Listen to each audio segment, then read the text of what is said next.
Pertanyaan yang pertama, selama ini bagaimana Bapak dapat mengidentifikasi kasus-kasus yang merupakan pidana etika atau bukan moral?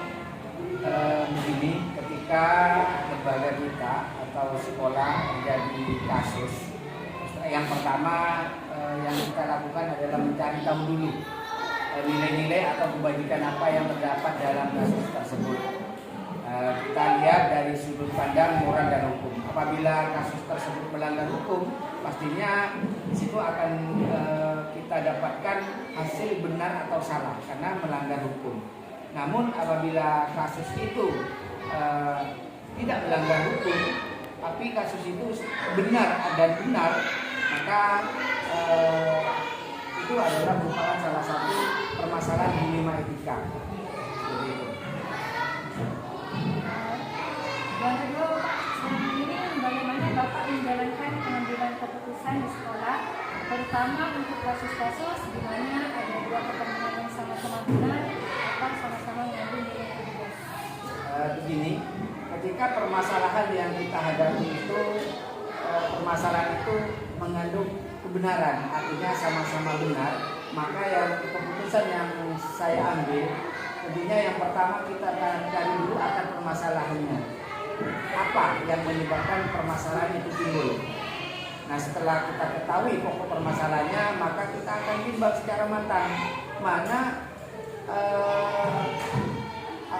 setelah ditimbang mana yang paling benar. Mana yang paling benar, maka itu yang kita putuskan. Yang terpenting keputusan itu tidak merugikan orang lain dan bisa bermanfaat untuk orang banyak. Untuk langkah atau prosedur seperti apa yang bisa Bapak lakukan selama ini? Langkah-langkah yang kita ambil ketika ada permasalahan, kemudian kita sudah bisa menentukan penyebab permasalahan. Jadi kita itu langkah yang kedua setelah penyebab permasalahan kita dapatkan, maka langkah yang kedua adalah menentukan siapa saja yang terlibat dalam permasalahan tersebut. Setelah kita tahu, kemudian kita panggil orang-orang tersebut untuk kita ajak bicara, kita konfirmasi permasalahan yang terjadi. Kemudian ketika kita kurang mendapatkan informasi, maka kita akan menanyakan kepada orang-orang yang terdekat dengan mereka yang mendapat permasalahan. Bisa berdiskusi dengan warga sekolah, sehingga keputusan yang kita ambil itu bisa membawa solusi yang terbaik. Tidak ada yang dirugikan. Hal apa saja yang selama ini Bapak anggap efektif dalam pengambilan keputusan pada kasus-kasus di desa kita? Saya melakukan analisa kasus itu yang penting harus melalui diskusi dengan berbagai pihak yang terlibat dan juga harus menerima masukan atau pendapat dari orang lain. Ini tujuannya adalah untuk sebagai bahan pertimbangan. Setelah itu solusi yang kita ambil itu jangan lupa harus sesuai dengan peraturan dan norma yang ada, serta kita harus mengedepankan kepentingan umum, mengedepankan kepentingan orang banyak, bisa bermanfaat untuk orang banyak. Yang terpenting juga keputusan yang kita ambil itu tidak jangka pendek namun jangka panjang, sehingga tidak ada satupun yang dirugikan. Hal apa saja yang selama ini merupakan tantangan dalam pengambilan keputusan pada kasus-kasus di mana kita? Nah, tantangan yang sangat menantang tentunya ketika permasalahan tersebut adalah permasalahan yang melibatkan diri saya. Ini sangat menantang. Artinya kalau sudah melibatkan diri sendiri, saya harus mengambil keputusan yang sangat terbaik. Nah, keputusan itu tidak merugikan salah satu pihak, dan yang juga keputusan itu harus menguntungkan kedua belah pihak. Itu tantangan yang terberat ketika tantangan itu permasalahan itu melibatkan diri saya. Apakah Bapak memiliki sebuah jadwal tertentu dalam sebuah penyelesaian kasus pidana etika? Apakah Bapak langsung menyelesaikan di tempat atau memiliki sebuah jadwal untuk menyelesaikannya bentuk atau prosedur seperti apa yang Bapak jalankan? Terima kasih. Tentunya ketika ada permasalahan, kita tidak langsung menyelesaikan pada saat itu juga. Apa saja yang harus kita kerjakan, tentunya ketika mengambil keputusan, permasalahan itu yang jelas melibatkan banyak pihak. Makanya kita harus selalu berdiskusi dengan pihak-pihak yang terkait dalam permasalahan tersebut. Misalnya kalau di sekolah harus melibatkan warga sekolah, wali murid, kemudian orang-orang yang ada kedekatan personal dengan orang yang mengalami permasalahan. Jadi kenapa harus seperti itu? Dengan seperti itu maka akan membantu dalam mencari solusi. Alternatif solusi ada dari pemasukan dari berbagai macam pihak tersebut. Adakah seseorang atau faktor-faktor apa yang selama ini mempermudah atau membantu Bapak dalam pengambilan keputusan dalam kasus-kasus di luar itu? Yang sangat membantu saya karena saya seorang kepala sekolah, tentunya saya juga punya atasan di pimpinan. Ketika di lembaga ada permasalahan, paling tidak saya harus konfirmasi, harus berdiskusi dengan atasan saya yaitu pengawas bina. Selain itu di sekolah kita juga punya orang-orang yang banyak membantu di sekolah. Contohnya komite sekolah. Hal ini perlu kita libatkan karena komite sekolah kalau di Motolingo 1 adalah Haji Iksan, itu juga kita libatkan. Mungkin kita juga berdiskusi dengan teman sejawat, para kepala sekolah, dengan guru-guru, sehingga dari hasil diskusi tersebut dari pengawas, komite dan teman sejawat baik guru itu akan mendapatkan solusi yang terbaik untuk mengatasi permasalahan yang ada. Dari semua hal yang telah disampaikan, pembelajaran apa yang dapat Bapak petik dari pengalaman Bapak mengambil keputusan di dalam itu? Dari permasalahan-permasalahan yang disampaikan tadi dari Bu Fitri, pengalaman yang saya ambil, setiap permasalahan itu harus diatasi dengan kepala dingin, tidak dengan egois. Nah, kita butuh masukan dari orang lain, butuh pendapat, bermusyawarah dengan orang lain, sehingga keputusan yang kita ambil itu adalah keputusan yang terbaik, tidak ada yang dirugikan dan berguna atau menguntungkan dari semua pihak. Yang terpenting juga keputusan yang kita ambil itu bisa bermanfaat untuk orang banyak. Seperti itu. Baik Bapak, itu pertanyaan dari saya Bapak sudah cukup. Semoga jiwa kepemimpinan Bapak tertular pada saya. Terima kasih banyak Bapak atas waktunya. Assalamualaikum warahmatullahi wabarakatuh.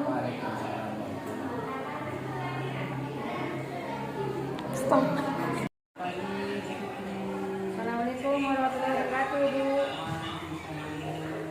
Ini Bu, ada beberapa pertanyaan yang ingin saya tanyakan ke Ibu Uli mengenai kasus-kasus yang Ibu alami di sekolah ataupun di mana saja yang Ibu alami, tapi secara bijaksana. Ya, Bu.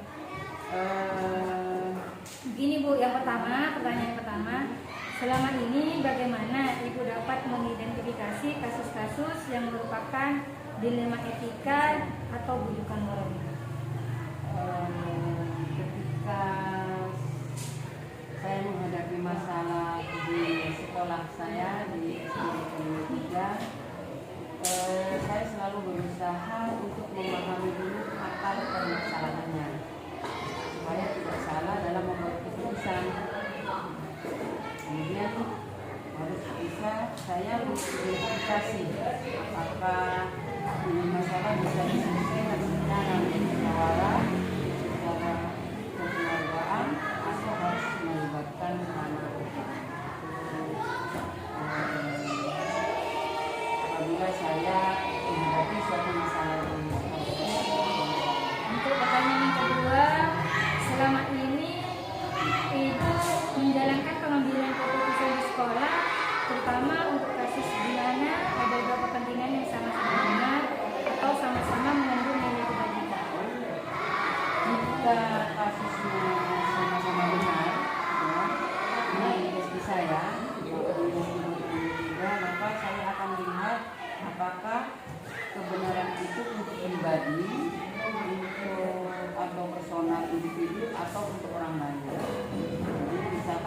sekolah.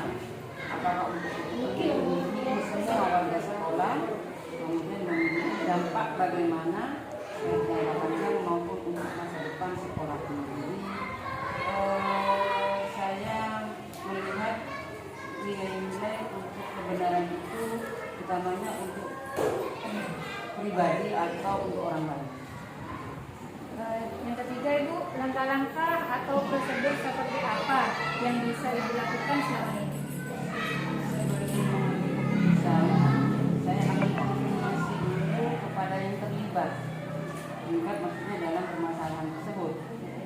Dalam sebuah permasalahan itu, saya harus mendengarkan tidak hanya dari satu orang saja, tapi juga dari orang lain. Misalkan saya mendengarkan kasus guru di sekolah saya, tentu akan bertanya kepada siswa tersebut, bertanya kepada guru yang bersangkutan, supaya saya bisa mendengar penjelasan permasalahan tersebut, baru kemudian saya mengambil keputusan. Nanti untuk warga sekolah itu dilibatkan ya, Ibu ya? Hal apa saja yang selama ini Ibu anggap efektif dalam pengambilan keputusan pada kasus di Indonesia? Setiap permasalahan pasti seperti saya jelaskan di atas, akar permasalahannya dulu bagaimana, kemudian bertanya kepada pihak-pihak yang terkait, kemudian berdiskusi dengan orang-orang yang ada di permasalahan tersebut. Untuk itu, Bu, hal apa saja yang selama ini merupakan tantangan dalam pengambilan keputusan pada kasus-kasus di Indonesia?